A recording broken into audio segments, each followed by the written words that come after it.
કેમ છો પાર્ટનરો? તમારા વિજ્ઞાન માર્ગદર્શક મુકેશ પટેલના તમને નમસ્કાર. વાલા અને પ્યારા પ્યારા પાર્ટનરો, વેરી ગુડ મોર્નિંગ. વિડિયો લેક્ચરની આ સિરીઝમાં આપ સર્વેનું ફરી એકવાર સ્વાગત કરું છું અને તમારી સામે એક નવો જ મુદ્દો રજૂ કરી રહ્યો છું જે પરીક્ષા માટે ખૂબ જ ઉપયોગી છે. અવારનવાર આમાંથી પ્રશ્ન પૂછાય છે, ખૂબ સરળ છે. તો શાંતિથી બેસી જાઓ વિડીયો જોવા અને આ 4 ક્વેશ્ચન તૈયાર કરી લો. એમાંથી એક ક્વેશ્ચન તો ફરજિયાત પરીક્ષામાં હશે જ. આવો મારો અનુભવ બોલે છે. પ્રકરણ નંબર 11 વિદ્યુત ઇલેક્ટ્રિસિટી ના લગભગ આપણે 9 વિડિયો લેક્ચર પૂર્ણ કરી લીધા છે. હવે આ વિડિયો આપણો 10મો છે. વિડિયો લેક્ચરની લંબાઈ એટલે કે સંખ્યા વધી છે, પરંતુ ખરેખર મુદ્દાઓ ભણવાની બહુ મજા આવી છે. મને તો ભણાવવાની મજા આવી છે, તમને પણ જોવાની મજા આવી હશે. વિડિયો લેક્ચર 9 ની અંદર આપણે શ્રેણી જોડાણ અને સમાંતર જોડાણ ના સમતુલ્ય અવરોધ RS અને સમતુલ્ય અવરોધ RP શોધવાના સૂત્રો શીખ્યા. રેઝિસ્ટન્સ ઓફ સિરીઝ, સિરીઝ એટલે શ્રેણી જોડાણ. S નો મતલબ થશે સિરીઝ અને P નો મતલબ થશે પેરેલલ. પેરેલલ એટલે સમાંતર. એટલે P સમાંતર માટે વપરાય છે અને S શ્રેણી માટે વપરાય છે. R અવરોધ માટે વપરાતો સિમ્બોલ છે. તો બંનેના પરિણામી અવરોધના સૂત્રો આપણે શીખ્યા હતા કે ભાઈ R1 R2 R3. આના પરિણામી અવરોધનું સૂત્ર શીખ્યા હતા 1/Rp બરાબર 1/R1 plus 1/R2 plus 1/R3. અહીંયા 3 અવરોધ છે તો R3 સુધી ગયા. આવા n અવરોધ હોય તો સૂત્ર શું થાય? તો n અવરોધ હોય તો RS બરાબર n R. અને અહીંયા શ્રેણીમાં સમાંતર જોડાણમાં n અવરોધ જોડેલા હોય, પણ આ કન્ડિશન બધા જ અવરોધ સમાન મૂલ્યના હોવા જોઈએ. બધા જ અવરોધ કેવા હોવા જોઈએ? સમાન મૂલ્યના હોય. તો આવા સમાન મૂલ્યના n અવરોધ જો જોડેલા હોય તો 1/Rp બરાબર n/R અને માટે Rp બરાબર R/n સૂત્ર આપણને પ્રાપ્ત થશે. આ n અવરોધના એટલે કે n સંખ્યામાં જ્યારે અવરોધ જોડેલા હોય અને એ પણ સમાન મૂલ્યના જોડેલા હોય તો સમાંતર જોડાણના સમતુલ્ય અવરોધનું સૂત્ર આ થશે અને શ્રેણી જોડાણના સમતુલ્ય અવરોધનું સૂત્ર આ મળે છે. હવે આ બે પ્રકારના અવરોધોનું જોડાણ કેમ કરવામાં આવે છે, એના ફાયદા શું છે, એના ગેરફાયદા શું છે, તો જોઈ લઈએ કે કયા કયા ફાયદાઓ મેળવવા માટે શ્રેણી જોડાણ કરવામાં આવે છે અને કયા કયા ફાયદાઓ મેળવવા માટે સમાંતર જોડાણ કરવામાં આવે છે અને આવું કરવાથી કયા કયા ગેરલાભ પણ થાય છે એ પણ જોઈ લઈએ. તો અહીંયા તમને એક પ્રશ્ન થતો હશે કે મેં આ મુદ્દાઓને તફાવત સ્વરૂપે લખ્યા છે, પરંતુ અહીંયા ફાયદાઓ રજૂ થયા છે તો એની સામે અહીંયા ગેરફાયદાઓ રજૂ થયા છે. કારણ કે આના જે ફાયદા છે એ આના ગેરફાયદા છે અને આ શ્રેણી જોડાણના જે ગેરફાયદા છે એ બધા આના માટે ફાયદારૂપ છે. એટલે એકબીજાના ઓપોઝિટ બાબતો છે, એટલે આપણને યાદ રાખવામાં સરળ રહેશે. ચાલો ત્યારે અવરોધોના શ્રેણી જોડાણના ફાયદા જોઈ લઈએ. તો સૌપ્રથમ ફાયદો કયો છે કે I એટલે વિદ્યુત પ્રવાહ નિયંત્રિત કરી શકાય છે. કોઈ પણ અવરોધોને શ્રેણીમાં જોડીને પરિપથમાં વહેતા વિદ્યુત પ્રવાહને નિયંત્રિત કરી શકાય છે. કારણ કે જ્યારે એક કરતા વધુ અવરોધો શ્રેણીમાં જોડવામાં આવે છે ત્યારે પરિણામી અવરોધનું મૂલ્ય સૌથી મોટા અવરોધ કરતા પણ મોટું મળે છે. જેથી કરી પરિણામી અવરોધ વધી જાય છે. મિત્રો, રોડ ઉપર બમ્પ વધી જાય તો ગાડીની સ્પીડ કેવી થઈ જાય? ઘટી જાય, નિયંત્રિત થઈ જાય. એમ જ્યારે અવરોધનું મૂલ્ય વધી જાય છે ત્યારે I એટલે કે વહેતા વિદ્યુત પ્રવાહને નિયંત્રિત કરી શકાય છે. આવું નિયંત્રણ અહીંયા કરી શકાતું નથી. એટલે સમાંતર જોડાણનો આ ગેરફાયદો બની જાય છે. જે અહીંયા ફાયદારૂપ બાબત છે, તમારે પ્રવાહને નિયંત્રિત કરવી હોય, પ્રવાહની વધઘટ કરવી હોય, જેમ આપણે પંખામાં રેગ્યુલેટરનો ઉપયોગ કરીએ છીએ તો રેગ્યુલેટરમાં જુદા જુદા અવરોધો છે અંદર. એટલે પોઈન્ટને વધુ અવરોધ ઉપર લઈ જઈએ તો પ્રવાહ ઓછો થાય એટલે પંખો ધીમો થાય. ઓછા મૂલ્યના અવરોધ ઉપર રેગ્યુલેટરને લઈ જઈએ, 5 ઉપર સૌથી ઓછો અવરોધ હોય એટલે 5 ઉપર જ્યારે રેગ્યુલેટરના પોઈન્ટને લઈ જઈએ છીએ ત્યારે તે નાનામાં નાનો અવરોધ છે. એટલે પરિપથમાં વહેતો વિદ્યુત પ્રવાહ વધી જાય છે એટલે પંખો ફૂલ સ્પીડમાં ફરે છે. 1 ઉપર સૌથી મોટો અવરોધ છે એટલે મોટા અવરોધનું મૂલ્ય છે, માટે એમાંથી વહેતો પ્રવાહ ઓછો થઈ જાય છે એટલે પંખો ધીમો થઈ જાય છે. શ્રેણી જોડાણનો બીજો ફાયદો મેઇન સ્વિચ, ફ્યુઝ અને ઉપકરણ, ટીવી, પંખો, બલ્બ, એસી આ બધા ઉપકરણો કહેવાય. તો આપણા લાઇટના થાંભલા ઉપરથી જે લાઇટ આવે છે સર્વિસ વાયર, એ સર્વિસ વાયર સૌપ્રથમ મેઇન સ્વિચમાં આવે છે. અત્યારે તો બધાના ઘરની અંદર ELCB લગાવેલી છે. આ એક મોડર્ન મેઇન સ્વિચ છે. આવી મેઇન સ્વિચમાંથી વિદ્યુત ફ્યુઝ પર આવે છે. ફ્યુઝ બોક્સ છે તમારા ઘરની અંદર અને ફ્યુઝ બોક્સમાંથી વિદ્યુત ઉપકરણો આવે છે.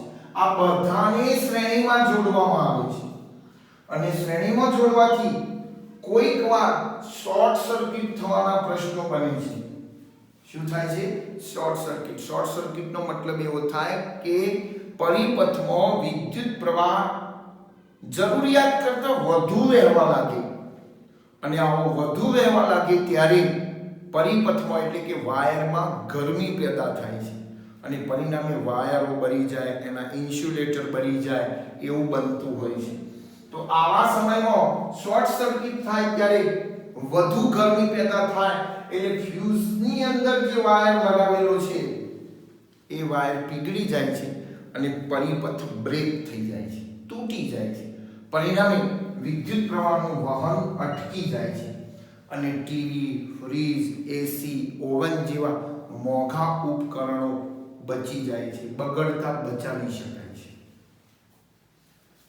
સમાંતર જોડાણની અંદર શોર્ટ સર્કિટથી ઉપકરણોને રક્ષિત થઈ શકતા નથી. અહીંયા ઉપકરણો રક્ષિત થાય છે એટલે કે બચાવી શકાય છે. શોર્ટ સર્કિટ થાય એ સમયગાળા દરમિયાન જે જગ્યાએ શોર્ટ સર્કિટ થઈ હોય ત્યાં પ્રવાહ વહેતો બંધ થઈ જાય છે, પરંતુ બીજી લાઈનોમાં પ્રવાહ ચાલુ રહે છે અને પરિણામે ક્યાંક ઉપકરણોને જોખમ ઊભું થાય છે. એટલે આ એક એનો ગેરફાયદો ગણી શકાય. શ્રેણી જોડાણનો ત્રીજા નંબરનો ફાયદો, જુદા જુદા રેટિંગ વાળા બલ્બ કે ઉપકરણને શ્રેણીમાં જોડતા સરખો વોલ્ટેજ મળે છે.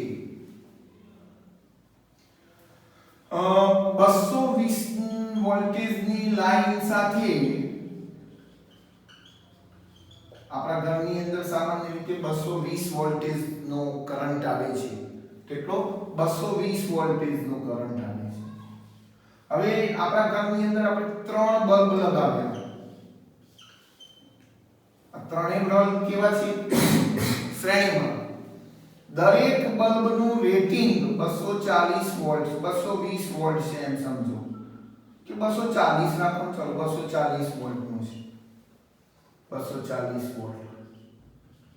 દરેક બલ્બનું પણ રેટિંગ હોય ભાઈ. તમે બલ્બ ઉપર જોયું હશે 100 વોલ્ટ 200 વોલ્ટ એવા વોલ્ટેજ રેટિંગ હોય છે.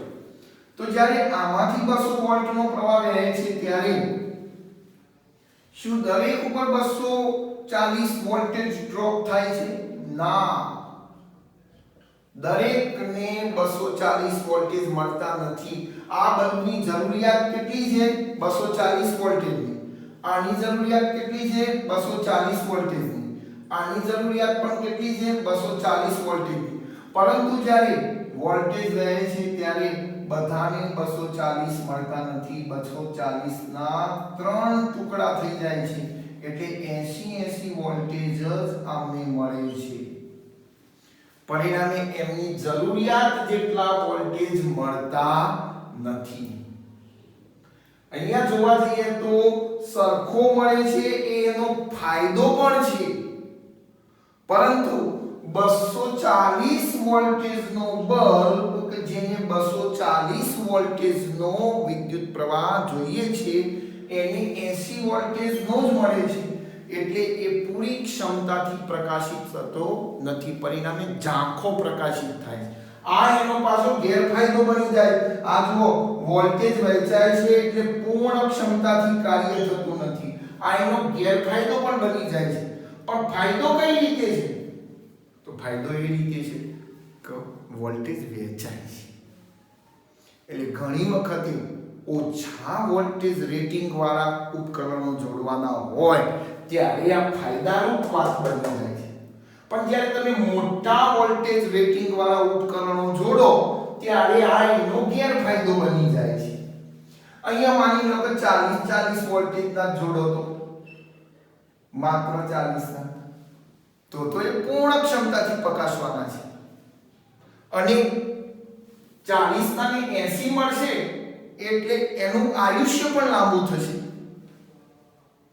બધાને જો 40 વોલ્ટેજ રેટિંગ વાળા બલ્બને બધાને 240 મળી જાય તો પણ એની ક્ષમતા ઘટે, એનો લોડ વધે.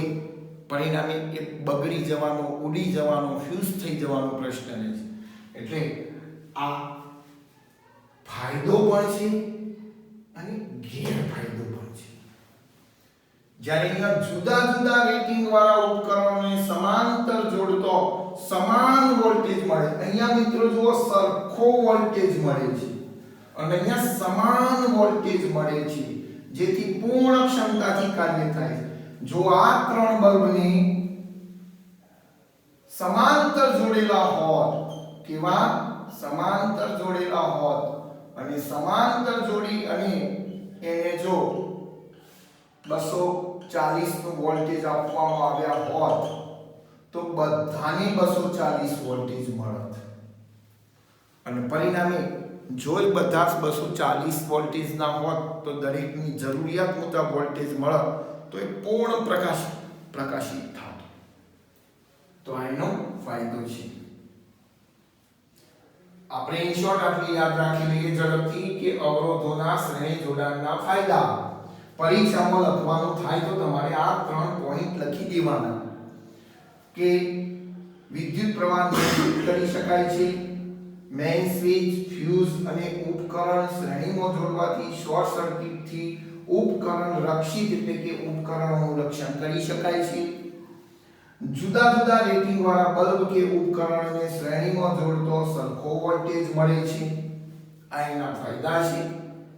એની સામે સમાંતર જોડાણના ગેરફાયદામાં આ નિયંત્રિત કરી શકાતો નથી, શોર્ટ સર્કિટથી ઉપકરણોનું રક્ષણ કરી શકાતું નથી, જુદા જુદા રેટિંગ વાળા ઉપકરણોને સમાંતરમાં જોડવાથી સમાન વોલ્ટેજ મળે છે, જેથી પૂર્ણ ક્ષમતાથી કાર્ય થતું નથી. ચલો હવે ગેરફાયદા તરફ આવી જઈએ. તો શ્રેણી જોડાણનો પહેલો પોઈન્ટ ગેરફાયદો એ છે કે વોલ્ટેજ વહેંચાય છે એટલે પૂર્ણ ક્ષમતાથી કાર્ય થતું નથી. અહીંયા વોલ્ટેજ વહેંચાતો નથી, સમાન હોય છે, માટે દરેકને સરખો વોલ્ટેજ મળે છે. પરિણામે તે પૂર્ણ કાર્ય એટલે કે પૂર્ણ ક્ષમતાથી કાર્ય કરી શકે છે. અહીંયા ત્રણેય બલ્બ ફૂલ લાઈટ આપશે, જ્યારે અહીંયા ત્રણેય બલ્બ જો 240 વોલ્ટના હોય તો એ પૂર્ણ લાઈટ નહીં આપે, આમ ઝાંખી લાઈટ આપશે. બીજો ગેરફાયદો શ્રેણી જોડાણનો, પરિપથમાં ભંગાણ પડતો પરિપથમાં વિદ્યુત પ્રવાહ વહેતો બંધ થઈ જાય છે. આ એનો મોટામાં મોટો ગેરફાયદો છે કે શ્રેણી જોડાણ કરેલું હોય અને માની લો કે અહીંયા વાયર તૂટી જાય, આટલાથી બ્રેક થઈ જાય, અહીંયા વાયર શું થઈ જાય? બ્રેક થઈ જાય. તો આ બલ્બ પ્રકાશિત થતો બંધ નથી થતો, પણ બધા જ બંધ થઈ જાય છે, કારણ કે સમગ્ર પરિપથમાં વહેતો વિદ્યુત પ્રવાહ બંધ થઈ જાય છે. એટલે સંપૂર્ણ લાઇટિંગ બંધ. જો એક જ બલ્બ ઉડી જાય કે એક વાયર તૂટી જાય તો સમગ્ર લાઇટિંગ બંધ થઈ જાય છે. આ શ્રેણી જોડાણનો સૌથી મોટો ગેરફાયદો છે. જ્યારે સમાંતર જોડાણની અંદર પરિપથમાં કોઈ એક ઉપકરણ બગડે તો બાકીના ચાલુ. અહીંયા 3 બલ્બ છે, અહીંયાથી વાયર બ્રેક થાય તો આ બલ્બ બંધ થઈ જાય છે, પરંતુ આ બંને બલ્બ તો કાર્ય ચાલુ રાખે છે. આ શ્રેણી અને સમાંતરનો મોટામાં મોટો ડિફરન્સ છે. એટલે તો આપણા ઘરની અંદર ઘરગથ્થુ વાયરિંગ કઈ રીતે કરવામાં આવે છે? સમાંતર જોડેલું હોય. આપણા ઘરની અંદર આજે તમે ચકાસણી કરજો, કોઈ એક બલ્બ ઉડી જાય તો બાકીના ઉપકરણો ઘરની અંદર ચાલુ જ રહે છે. તો આના ગેરફાયદા આ બંને છે. એ સમાંતર જોડાણના ફાયદા બને છે. બીજી પણ તમે એક વાત જાણો છો કે ઉપકરણોને જ્યારે શ્રેણીમાં જોડવામાં આવે છે ત્યારે એનો સમતુલ્ય અવરોધ મોટામાં મોટા અવરોધ કરતો એ મોટો હોય છે. દાખલા તરીકે એક ઉપકરણ 10 ઓહ્મનું જોડ્યું, બીજું 12 ઓહ્મના અવરોધ વાળું જોડ્યું અને 15 ઓહ્મના અવરોધ વાળું જોડ્યું. તો આવા 3 ઉપકરણો શ્રેણીમાં જોડી અને જો એનો સમતુલ્ય અવરોધ RS માપવામાં આવે તો આ RS એટલે કે પરિણામી અવરોધ આ ત્રણેય અવરોધોમાં મોટામાં મોટા અવરોધ કરતો પણ મોટો આવે છે. એટલે કે કદાચ RS નો જવાબ 15 કરતો મોટો આવશે. કેવો આવશે? મોટો. જ્યારે આ જ અવરોધોને સમાંતર જોડવામાં આવ્યા હોય તો આ ત્રણેય અવરોધોનો નાનામાં નાનો અવરોધ એટલે કે 10 કરતો પરિણામી અવરોધ ઓછો મળે છે. એટલે કે Rp બરાબર કેટલો થશે? 10 ઓહ્મ કરતા પણ કેવો થશે? ઓછો. આ શ્રેણી જોડાણ અને સમાંતર જોડાણ વચ્ચેનો એક મોટો ભેદ છે. મિત્રો, જાણકારી માટે પણ આ બાબતો બહુ અગત્યની છે, પરીક્ષા માટે પણ અગત્યની છે. તો આશા રાખું છું આ બાબતો તમને સમજાઈ હશે. ના સમજાઈ હોય તો વધુ સમજ માટે પુસ્તકમાં એકવાર આ મુદ્દાને ફરી એકવાર રીડ કરી લેજો, જોઈ લેજો, સમજી લેજો. ચલો ફરી મળીએ નેક્સ્ટ વિડીયોમાં. ત્યાં સુધી વાંચતા રહેજો.